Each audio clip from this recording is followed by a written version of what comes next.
शेर और ऊंट। एक घने जंगल में एक शेर अपने 3 सहायकों के साथ रहता था। एक लोमड़ी, एक कौवा और एक तेंदुआ।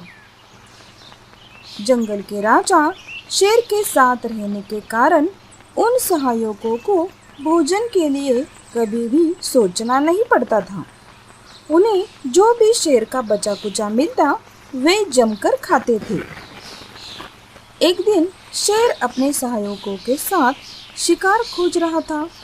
तभी उन्हें एक अजीब सा जानवर दिखाई दे देता है, लेकिन किसी को भी इस जानवर के बारे में पता नहीं था।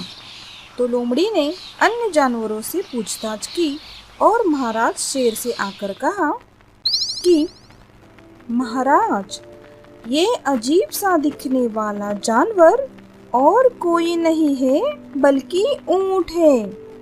ये जानवर रेगिस्तान में पाया जाता है।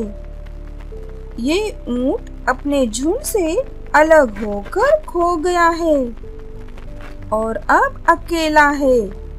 मैंने ये भी सुना है कि ऊंट का मांस बेहद स्वादिष्ट होता है।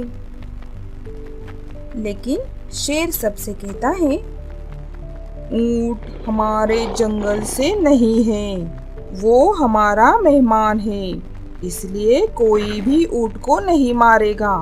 तो सभी जानवर ऊंट का अपने जंगल में स्वागत करते हैं। ऊंट उनके साथ रहने से बहुत खुश था। एक दिन शेर की हाथी से लड़ाई होती है और वो बहुत घायल होता है और अब शेर शिकार के लिए नहीं जा सकता था। इसलिए इस वजह से शेर के सहायक भी भूखे रहने लगे। फिर एक दिन वे शेर को ऊंट के खाने की सलाह देने लगे। तो शेर कहता है, ऊंट हमारे जंगल का नहीं है, उसकी रक्षा करना मेरी जिम्मेदारी है, इसलिए मैं उसे मार नहीं सकता। तो लोमड़ी कहती है, ठीक है महाराज, यदि एक एक जानवर आपके सामने भोजन के रूप में प्रकट हो तो क्या आप उसे खाएंगे? इस बात के लिए शेर राजी होता है।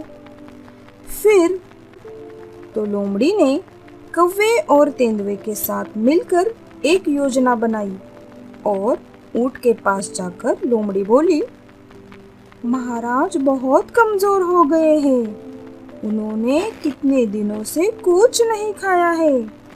अगर महाराज मुझे भी खाना चाहे तो मैं खुद को उनके सामने समर्पित कर दूंगी। लोमड़ी की ये बात सुनकर कौवा और तेंदुआ और ऊंट भी बोलने लगे कि मैं भी महाराज शेर का भोजन बनने के लिए तैयार हूँ। तो चारों शेर के पास गए और सबसे पहले कौवे ने कहा, महाराज मुझे अपना भोजन बना लीजिए। तो लोमड़ी बोली, तुम बहुत छोटे हो, तुम भोजन क्या नाश्ते के लिए भी ठीक नहीं हो, महाराज आप मुझे खाइए। तब तेंदुआ बोला, नहीं नहीं महाराज आप मुझे खाइए। तब ऊंट ने सोचा, जब महाराज ने इन तीनों को नहीं खाया तो मुझे भी नहीं खाएंगे, इसलिए ऊंट बोला, महाराज मुझे अपना भोजन बना लीजिए। इतना सुनते ही शेर, तेंदुआ और लोमड़ी ऊंट पर झपट पड़े और ऊंट को मार डाला। तो बच्चों, इससे क्या सीख मिलती है? हमें बिना सोचे समझे किसी की भी बातों में नहीं आना चाहिए। साथ ही चालाक और धूर्त लोगों की मीठी मीठी बातों पर भरोसा नहीं करना चाहिए।